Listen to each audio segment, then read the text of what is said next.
جب حضرت ابو طالب کی وفات کا وقت قریب آیا تو رسول صلی اللہ علیہ وآلہ وسلم ان کے پاس تشریف لے گئے۔ وہاں ابو جہل اور عبداللہ بن ابی امیہ پہلے سے موجود تھے۔ تمام روئے زمین کے قبائل و شعوب میں سے قریش کو ہر لحاظ سے امتیازی حیثیت حاصل ہے، اور پھر قریش سے خاندان بنو ہاشم با اعتبار نسب تمام اہل عالم سے افضل و اعلیٰ ہے، جو ملت ابراہیم کا امین چلا آ رہا تھا، نیز خانہ کعبہ کی تولیت کے شرف کے باعث ایک عظمت کا حامل بھی تھا، اور بنو ہاشم کی فضیلت کا راز نبی اکرم کی ذات گرامی سے وابستہ ہے۔ چنانچہ اس سلسلے میں کتب احادیث میں روایات پائی جاتی ہیں۔ نبی کریم صلی اللہ علیہ وآلہ وسلم نے فرمایا کہ جبرائیل نے مجھ سے بیان کیا کہ میں نے زمین کے مشرق مغرب کو الٹا پلٹا کیا ہے، مگر کسی شخص کو حضرت محمد سے افضل نہیں پایا، اور میں نے مشرق مغرب کی گردش کی، لیکن کسی باپ کے بیٹوں کو بنی ہاشم کے افضل نہ پایا۔ بے شک حضرت ابو طالب نے نبی کریم کے بچپن میں پرورش کی، اور آپ کو بڑی عمر میں ٹھکانہ دیا، اور آپ کو عزت وقار دیا، آپ سے دشمنوں کی تکالیف کو دور کیا، اور بہت سے شاندار قصیدوں میں آپ کی تعریف فرمائی۔ جب حضرت عبدالمطلب کا وقت انتقال آیا تو انہوں نے حضرت ابو طالب کو محمد صلی اللہ علیہ وآلہ وسلم کے لیے وصیت فرمائی۔ حضرت ابو طالب نے آپ کی کفالت فرمائی اور بہترین تربیت کی، اور شام کے سفر کو تشریف لے گئے تو آپ کو اپنے ساتھ رکھا، یہاں تک کہ آپ جوان ہو گئے، اور پھر جب آپ نے اعلان نبوت فرمایا تو ابو طالب آپ کی نصرت حمایت پر کمر بستہ ہو گئے، اور آپ کی مدح تعریف قصائد و انشا فرمائے۔ اس کا ایک شعر یہ ہے کہ جس میں نبی کریم صلی اللہ علیہ وآلہ وسلم کے صدقے سے اہل مکہ کو بارش نصیب ہوئی، اور وہ گورے رنگ والے جن کے چہرے انور کے صدقے سے بارش طلب کی جاتی ہے، جو یتیموں کی جائے پناہ اور بیواؤں کے نگہبان ہیں۔ اور آپ کے قصیدے کا ایک شعر یہ ہے کہ اور اللہ تعالیٰ نے آپ کا اسم گرامی اپنے اسم گرامی سے متشقہ فرمایا، پس وہ عرش پر محمود ہے، اور یہ محمد ہیں۔ حضرت ابو طالب حضور نبی کریم صلی اللہ علیہ وآلہ وسلم سے بے پناہ محبت کرتے، اور اپنی اولاد سے زیادہ آپ کو چاہتے تھے۔ آپ ہی کے پہلو مبارک میں سوتے۔ جب حضرت ابو طالب کہیں باہر جاتے تو نبی کریم کو اپنے ساتھ لے جاتے، اور دنیا جہاں کی ہر چیز سے زیادہ آپ صلی اللہ علیہ وآلہ وسلم پر فریضہ گریب تھے۔ حضرت ابو طالب آپ سے اس قدر محبت کرتے تھے کہ آپ کو دیکھتے ہی ان کی آنکھوں سے آنسو جاری ہو جاتے، کیونکہ انہیں مسلسل یہ خطرہ رہتا تھا کہ کہیں کوئی دشمن رسول صلی اللہ علیہ وآلہ وسلم کو رات کے وقت سوتے ہوئے قتل نہ کر دے۔ لہٰذا حضرت ابو طالب کا یہی وتیرہ رہا کہ رات کا کچھ حصہ گزر جانے کے بعد وہ نبی کریم کو ان کے بستر سے اٹھا کر کہیں اور سلا دیتے تھے، اور اس جگہ اپنے بیٹے حضرت علی کو سلا دیا کرتے تھے۔ ایک روز ایسے موقع پر حضرت علی نے کہا، بابا جان، کیا میں یہاں قتل کر دیا جاؤں گا؟ حضرت ابو طالب اپنے بیٹے کے اس سوال سے نہایت متاثر ہوئے اور فرمایا، بیٹا علی، ہم نے تمہیں اس شدید ابتلا کے زمانے میں رسول اللہ کا فدیہ بنا دیا ہے۔ حضرت ابو طالب تاجرانہ حیثیت سے ایک قافلے کے ساتھ شام کی جانب روانہ ہونے لگے تو حضور صلی اللہ علیہ وآلہ وسلم کو اپنے ساتھ ہی ہم سفر کیا، ان کی جدائی گوارا نہ کی۔ دوران سفر کے معجزات، ابر کے ٹکڑے کا سایہ فگن ہونا، درخت کی ڈالیوں کا آپ پر جھکنا، تاریخ اور سیرت کی کتابوں میں عام ملتا ہے۔ نصرانی راہب کالات عزی کی قسم دے کر حضور صلی اللہ علیہ وآلہ وسلم سے یہ کہنا کہ جو بات میں پوچھوں بتائے جائیں، اور آپ کا یہ جواب دینا کہ لات و عزی کی قسم دے کر مجھ سے کوئی بات نہ پوچھ، خدا کی قسم مجھے ان دونوں سے جتنا بغض ہے اور کسی چیز سے کبھی نہیں رہا۔ آپ صلی اللہ علیہ وآلہ وسلم کا یہ جواب سن کر وہ شدر ہو کر رہ گیا۔ پھر اس نے آپ کی پشت مبارک دیکھی، دونوں شانوں کے درمیان مہر نبوت کا نشان اس مقام پر موجود تھا جہاں نصرانی راہب کی کتاب میں اس کا تذکرہ مرقوم تھا۔ نصرانی نے حضرت ابو طالب سے دریافت کیا کہ اس لڑکے کا آپ سے کیا رشتہ ہے؟ انہوں نے فرمایا میرا بیٹا ہے۔ راہب نے کہا کہ یہ آپ کا بیٹا نہیں ہو سکتا، اس لڑکے کا باپ زندہ نہ ہونا چاہیے۔ حضرت ابو طالب نے فرمایا کہ یہ میرے بھائی کا بیٹا ہے۔ نصرانی راہب نے کہا پھر اس کا باپ کہاں ہے؟ آپ نے جواب دیا کہ ان کا انتقال ہو چکا ہے۔ تب راہب نے کہا کہ آپ نے سچ کہا، اپنے اس بھتیجے کو لے کر اپنے شہر کو واپس جاؤ اور یہودیوں سے اس کی حفاظت کرو۔ اگر انہوں نے دیکھ لیا اور وہ سب کچھ جان لیا جو میں نے سمجھ لیا ہے تو وہ اسے ضرور نقصان پہنچائیں گے۔ حضرت ابو طالب تجارت سے فارغ ہوتے ہی جلد مکہ چلے گئے۔ حضور صلی اللہ علیہ وآلہ وسلم اب عالم شباب کے میدان میں قدم رکھ رہے تھے کہ زندگی کا یہ وہ دور ہوتا جس سے شخصیت کے متعلق اندازہ کیا جاتا ہے۔ نبی کریم صلی اللہ علیہ وآلہ وسلم کے معاملات پر کسی فرد کو بھی انگشت نمائی کا موقع نہ ملا، بلکہ ہر ایک نے صادق اور امین کہہ کر پکارا۔ آپ ختیجہ حسب و نسب میں اعلیٰ ترین قریش تھیں، مال و دولت کے لحاظ سے بھی ان کا کوئی ہمسر نہ تھا۔ متمول اور خوشحال قبائل کے افراد آپ سے نکاح کرنے کے خواہش مند تھے، مگر آپ نے ہر کسی کی خواہش کو ٹھکرایا اور اپنی خاص سہیلی نفیسہ کی وساطت سے حضرت سرور کائنات صلی اللہ علیہ وآلہ وسلم کی خدمت میں اپنے ارادے کا اظہار کیا۔ آپ نے اپنے چچا حضرت ابو طالب سے اس کا ذکر فرمایا تو آپ نے اسے منظور کیا۔ چنانچہ نکاح کی تاریخ مقرر ہو گئی اور وقت مقرر پر حضرت ابو طالب اور تمام رؤسائے خاندان جن میں حضرت حمزہ بھی تھے، حضرت خدیجہ کے ہاں تشریف لائے۔ حضرت ابو طالب نے خطبہ نکاح پڑھا۔ خطبے کی ابتدا ان الفاظ سے ہوئی ہے: تمام تعریفیں اس خدائے بزرگ و برتر کے سزاور ہیں جس نے ہمیں ذریت ابراہیم اور اولاد اسماعیل و نسل اور سلب مصر سے پیدا کیا اور ہم کو اپنے بیت کعبہ کا محافظ اور اپنے حرم محترم کا نگہبان مقرر فرمایا، ہمارے لیے ایک ایسا گھر قرار دیا جس کا خلق خدا حج کرتی ہے، اور اپنی متبرک زمین عطا کی جہاں اللہ تعالیٰ کی مخلوق امن پاتی ہے۔ ما سوا اس کے اللہ تعالیٰ نے ہم کو لوگوں پر حاکم بنایا۔ اما بعد، میرا یہ بھتیجا محمد بن عبداللہ، جن کا اگر کسی شخص کے مقابلہ اور موازنہ کیا جائے تو از روئے فضل، کمال اور باعتبار شرافت یہی گرامی تر نکلے گا۔ یہ مالدار اور دولت مند میں اگرچہ کم ہے مگر مال ایک ڈھلتی پھرتی چھاؤں ہے اور تغیر مبدل ہو جانے والا حال ہے۔ محمد صلی اللہ علیہ وآلہ وسلم وہ شخص ہیں جس کی قرابت وہ کچھ مجھ سے ہے، آپ لوگ اس کو خوب جانتے ہیں۔ اس نے ختیجہ بن خلوید سے ترویج کا ارادہ کیا اور اس طرح میں نے اپنے مال سے ختیجہ کے مہر رقم مقرر اور صداقے معجل رقم مہر جو بر وقت ادا کیا جائے ادا کر دیا۔ میں خدا کی قسم سے کہتا ہوں کہ محمد صلی اللہ علیہ وآلہ وسلم وہ شخص ہے جس کے لیے کوئی خبر عظیم اور اعلیٰ ترین منصب نصیب ہونے والا ہے۔ حضرت ابو طالب کے اس خطبے کو بار بار پڑھیے اور ایک جملے پر غور فرمائیے کہ آپ کا ایمان بالتوحید و رسالت کس طرح ظاہر ہو رہا ہے اور اپنے آباء و اجداد کے ایمان پر بھی کس انداز سے مباحثات فرما رہے ہیں اور اپنے مال سے حق مہر کی ادائیگی کر رہے ہیں۔ سچ ہے کہ حضرت عبد المطلب کو یقین کامل تھا کہ میرا یہ بیٹا ابو طالب موحد ہے، اس لیے دنیا سے رخصت ہوتے وقت حضور کو کسی اور بیٹے کی نگرانی نہ دی۔ آقائے نامدار علیہ الصلاۃ والسلام پر نزول وحی اقرأ بسم ربک الذی خلق کی آیات مبارکہ سے ہوا تو اس کا ذکر حضور صلی اللہ علیہ وآلہ وسلم نے اپنی زوجہ محترمہ حضرت خدیجہ الکبریٰ سے فرمایا۔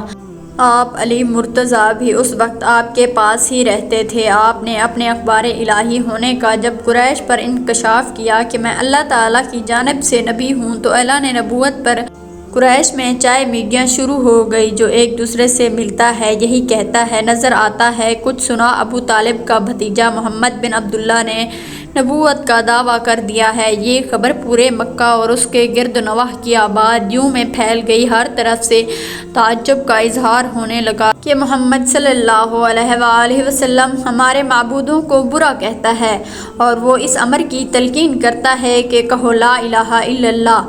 اعلان نبوت کے بعد حضرت ابو طالب نے جب دیکھا کہ قریش حضور نبی کریم صلی اللہ علیہ وآلہ وسلم کی مخالفت پر تل گئے ہیں تو آپ نے قریش پر جس جذبہ اور جس شجاعانہ انداز سے اپنے خاندان کی عظمت، ایمان بالا توحید اور رسول صلی اللہ علیہ وآلہ وسلم کی حفاظت و نصرت کے لیے جان کی قربانی تک کی پرواہ نہ کرنے کا عرب کے ملکی رواج کے مطابق اشعار میں چیلنج فرمایا۔ تقریباً 100 اشعار پر مشتمل یہ قصیدہ سیرت ابن ہشام اردو کے ابو طالب کا مشہور قصیدے کے عنوان پر موجود ہے۔ اسے قصیدہ اس لیے کہا گیا ہے کہ اس میں اپنے خاندان کی عظمت برتری کے ساتھ سرور کائنات کے فضائل و محاسن بھی شامل ہیں۔ حضرت ابو طالب کی نبی کریم صلی اللہ علیہ وآلہ وسلم کی حفاظت، نصرت اور حمایت و تائید اس سے بڑھ کر اور کیا ہو سکتی ہے، لہٰذا حضرت ابو طالب اعلان نبوت سے ہی آپ کے اس مقدس مشن میں برابر کے شریک تھے۔ قریش میں کچھ لوگ صلح پسند بھی تھے، وہ چاہتے تھے کہ بات چیت کے ذریعے صلح صفائی کے ساتھ معاملہ طے ہو جائے۔ چنانچہ قریش کے چند معزز راؤس ابو طالب کے پاس آئے اور حضور صلی اللہ علیہ وآلہ وسلم کی دعوت اسلام اور بت پرستی کے خلاف تقریروں کی شکایت کی۔ ابو طالب نے نہایت نرمی کے ساتھ ان لوگوں کو سمجھا بجھا کر رخصت کر دیا۔ اعلان شرک، بت پرستی کی مذمت اور دعوت توحید کا واعظ فرماتے ہی رہے، اس لیے قریش کا غصہ پھر بھڑک اٹھا۔ چنانچہ تمام سرداران قریش یعنی عتبہ، شیبہ، ابو سفیان، وعاص بن ہشام، ابو جہل، ولید بن معیز، عاص بن وائل وغیرہ وغیرہ سب ایک ساتھ مل کر ابو طالب کے پاس آئے اور یہ کہا کہ آپ کا بھتیجا ہمارے معبودوں کی توہین کرتا ہے، اس لیے یا تو آپ درمیان میں سے ہٹ جائیں اور اپنے بھتیجے کو ہمارے سپرد کر دیں، یا پھر آپ بھی کھل کر ان کے ساتھ میدان میں نکل پڑیں تاکہ ہم دونوں میں سے ایک کا فیصلہ ہو جائے۔ ابو طالب نے قریش کا تیور دیکھ کر سمجھ لیا کہ اب بہت ہی خطرناک اور نازک گھڑی سر پر آن پڑی ہے۔ ظاہر ہے کہ اب قریش برداشت نہیں کر سکتے اور میں اکیلا تمام قریش کا مقابلہ نہیں کر سکتا۔ ابو طالب نے حضور صلی اللہ علیہ وآلہ وسلم کو انتہائی مخلصانہ اور مشفقانہ لہجے میں سمجھایا کہ میرے پیارے بھتیجے، اپنے بوڑھے چچا کی سفید داڑھی پر رحم کرو اور بڑھاپے میں مجھ پر اتنا بوجھ مت ڈالو کہ میں اٹھا نہ سکوں۔ اب تک تو قریش کا بچہ بچہ میرا احترام کرتا تھا، مگر آج قریش کے سرداروں کا لب و لہجہ اور ان کا تیور اس قدر بگڑا ہوا تھا کہ اب وہ مجھ پر اور تم پر تلوار اٹھانے سے بھی دریغ نہیں کریں گے۔ لہٰذا میری رائے یہ ہے کہ تم کچھ دنوں کے لیے دعوت اسلام موقف کر دو۔ اب تک حضور صلی اللہ علیہ وآلہ وسلم کے ظاہری معین مددگار جو کچھ بھی تھے وہ صرف اکیلے ابو طالب ہی تھے۔ حضور صلی اللہ علیہ وآلہ وسلم نے دیکھا کہ اب ان کے قدم بھی اکھڑ رہے ہیں۔ چچا کی گفتگو سن کر حضور اقدس صلی اللہ علیہ وآلہ وسلم نے بھرائی ہوئی مگر جذبات سے بھری ہوئی آواز میں فرمایا کہ چچا جان، خدا کی قسم، اگر قریش میرے ایک ہاتھ میں سورج اور دوسرے ہاتھ میں چاند لا کر رکھ دے تب بھی میں اپنے اس فرض سے باز نہ آؤں گا۔ یا تو خدا اس کام کو پورا فرما دے گا یا میں خود دین اسلام پر نثار ہو جاؤں گا۔ حضور صلی اللہ علیہ وآلہ وسلم کی یہ جذباتی تقریر سن کر ابو طالب کا دل پسیج گیا اور اس قدر متاثر ہوئے کہ ان کی ہاشمی رگوں کے خون کا قطرہ قطرہ بھتیجے کی محبت میں گرم ہو کر کھولنے لگا اور انتہائی جوش میں آ کر کہہ دیا کہ جان عم، جاؤ، میں تمہارے ساتھ ہوں۔ جب تک میں زندہ ہوں کوئی تمہارا بال بیکا نہیں کر سکتا۔ قریش مکہ کے سرداروں نے بنو ہاشم اور بنو مطلب کے بائیکاٹ کا فیصلہ کیا اور یہ معاہدہ خانہ کعبہ میں لٹکا دیا گیا تھا۔ سیرت رسول میں آج ملاحظہ کیجیے کہ ہادی عالم آپ صلی اللہ علیہ وآلہ وسلم کے اہل خاندان نے 3 سال تک کتنی مشقتیں برداشت کی۔ معاہدہ لکھ کر جوف کعبہ میں لٹکا دیا گیا۔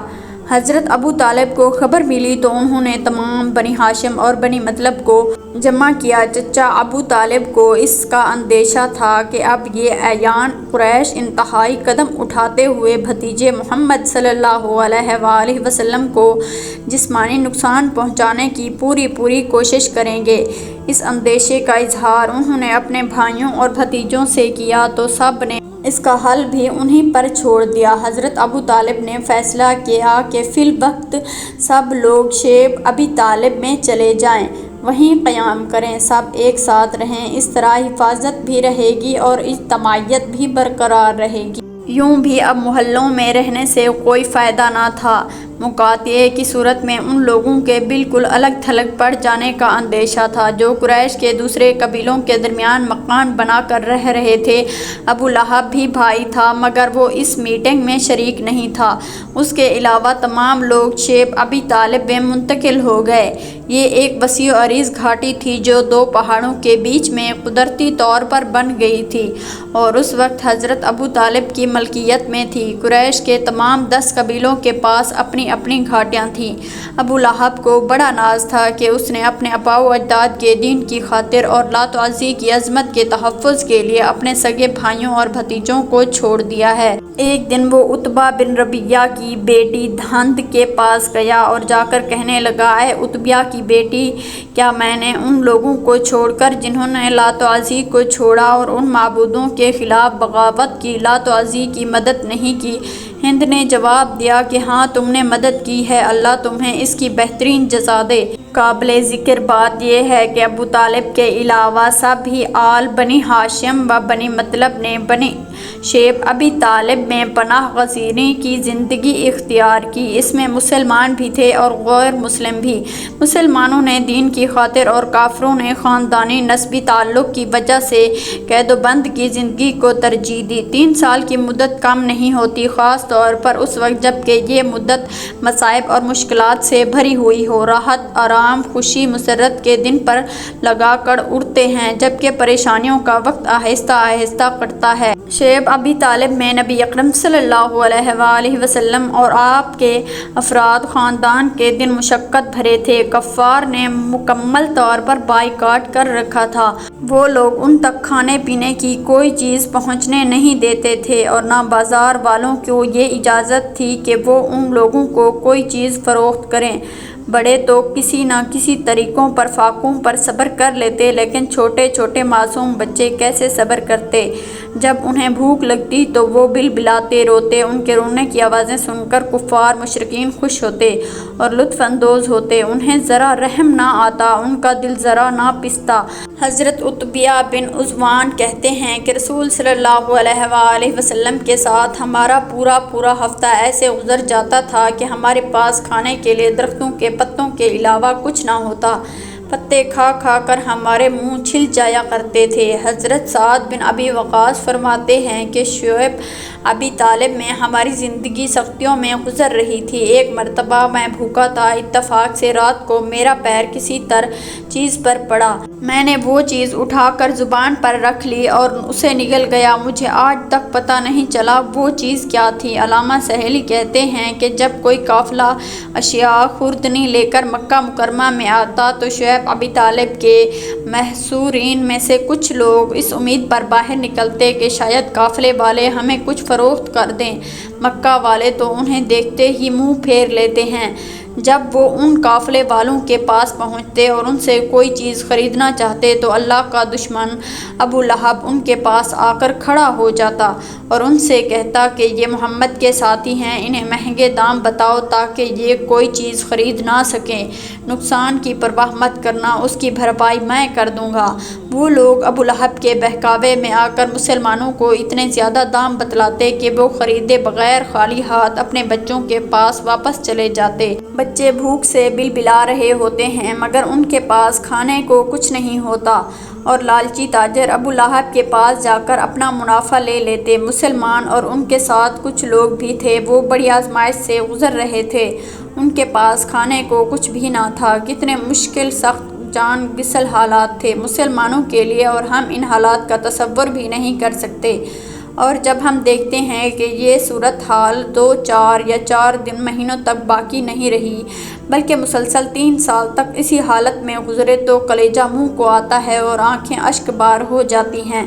ابو طالب بڑھاپے کی منزل میں قدم رکھ چکے تھے، حالات نے ان کو اور زیادہ کمزور کر دیا تھا۔ یہ فیصلہ انہی کا تھا کہ سب افراد خاندان شعیب ابی طالب میں محصور ہو جائیں۔ جو گزرے گی سب پر ایک ساتھ گزرے گی، کھائیں گے تو سب کھائیں گے، بھوکے رہیں گے تو سب بھوکے رہیں گے۔ دوسرے حضور اکرم صلی اللہ علیہ وآلہ وسلم کی حفاظت کے لیے بھی ضروری تھا کہ جہاں بھی رہیں سب ایک ساتھ رہیں۔ دن کو تو خیر کسی طرح گزر ہی جاتا تھا۔ دعوت اسلام کے لیے رسول صلی اللہ علیہ وآلہ وسلم گھاٹی سے باہر بھی نکل جاتے، اس وقت حضرت حمزہ یا کوئی دوسرا آپ کے ساتھ ضرور رہتا، لیکن رات میں آپ کی حفاظت کا معقول انتظام اور بندوبست کیا جاتا اور اس کا طریقہ یہ ہوتا کہ جب سب لوگ استراحت کے لیے اپنے اپنے بستر پر چلے جاتے تو ابو طالب حضور اکرم صلی اللہ علیہ وآلہ وسلم کو حکم دیتے کہ وہ ان کے بستر پر آ کر سو جائیں، اور حضور کے بستر پر اپنے بیٹے، بھائی یا آپ کے کسی چچا زاد بھائی کو سونے کے لیے کہتے۔ امام بخاری رحمۃ اللہ علیہ بیان کرتے ہیں کہ جب ابو طالب کی وفات کا وقت قریب ہوا تو نبی کریم صلی اللہ علیہ وآلہ وسلم ان کے پاس تشریف لے گئے۔ اس وقت وہاں ابو جہل بھی بیٹھا ہوا تھا۔ نبی کریم صلی اللہ علیہ وآلہ وسلم نے فرمایا، چچا، کلمہ لا الہ الا اللہ ایک مرتبہ کہہ دو، اللہ کی بارگاہ میں آپ کی بخشش کے لیے ایک یہی دلیل میرے ہاتھ آ جائے گی۔ اس پر ابو جہل اور عبداللہ بن ابی امیہ نے کہا کہ اے ابو طالب، کیا عبد المطلب کے دین سے تم پھر جاؤ گے؟ یہ دونوں انہی پر زور دیتے رہے اور آخری کلمہ جو ان کی زبان سے نکلا وہ یہ تھا کہ میں عبد المطلب کے دین پر قائم ہوں۔ پھر نبی کریم صلی اللہ علیہ وآلہ وسلم نے فرمایا کہ میں ان کے لیے اس وقت تک مغفرت طلب کرتا رہوں گا جب تک مجھے اس سے منع نہ کر دیا جائے گا۔ چنانچہ یہ آیت نازل ہوئی کہ نبی کے لیے اور مسلمانوں کے لیے مناسب نہیں ہے کہ مشرکین کے لیے دعائے مغفرت کریں، خواہ وہ ان کے ناطے والے ہی کیوں نہ ہوں، جبکہ ان کے سامنے یہ بات واضح ہو گئی ہے کہ وہ دوزخی ہیں۔ اور سورۃ قصص میں یہ آیت نازل ہوئی، بے شک جسے آپ چاہیں ہدایت نہیں کر سکتے۔ ابو طالب حالت نزاع میں تھے کہ اللہ کے نبی کریم صلی اللہ علیہ وآلہ وسلم ان کے پاس آئے اور ان سے کہا، چچا جان، آپ لا الہ کہہ دیں، اس کلمے کی بنیاد پر میں اللہ کے یہاں آپ کے حق میں گواہی دوں گا۔ یہ سن کر ابو جہل اور عبداللہ بن ابو امیہ نے کہا کہ ابو طالب، کیا تم اپنے باپ عبد المطلب کا دین چھوڑ دو گے؟ وہ مذہب دراصل بت پرستی کا مذہب تھا۔ دونوں ان سے بات کرتے رہے یہاں تک کہ انہوں نے ان سے آخر میں کہہ دیا کہ میں عبد المطلب کے دین پر چل کر اس دنیا سے جا رہا ہوں، یعنی شرک اور بت پرستی کے مذہب پر۔ یہ سن کر اللہ کے نبی صلی اللہ علیہ وآلہ وسلم نے فرمایا کہ میں آپ کے لیے اس وقت تک استغفار کرتا رہوں گا جب تک میرا رب مجھے منع نہ کر دے۔ چنانچہ اس پس منظر میں قرآن مجید کی یہ آیت نازل ہوئی، نبی کو اور دوسرے مسلمانوں کو جائز نہیں کہ مشرکین کے لیے مغفرت کی دعا مانگیں، اگرچہ وہ رشتہ دار ہی ہیں۔ اس امر کے ظاہر ہو جانے کے بعد یہ لوگ دوزخی ہیں۔ سورۃ توبہ میں اس طرح ابو طالب کے بارے میں یہ آیت نازل ہوئی، آپ جسے چاہیں ہدایت نہیں کر سکتے بلکہ اللہ تعالیٰ ہی جسے چاہے ہدایت کرتا ہے، ہدایت والوں سے وہی خوب آگاہ ہے۔ جسے راہ پر چلانا چاہیں اسے راہ پر نہیں چلا سکتے، آپ کا کام صرف پہنچا دینا ہے۔ اللہ جسے چاہتا ہے حق کی راہ پر چلاتا ہے۔ اللہ پاک ہمیں بہتر عمل کرنے کی توفیق عطا فرمائے اور ہمارا خاتمہ ایمان پر فرمائے، آمین۔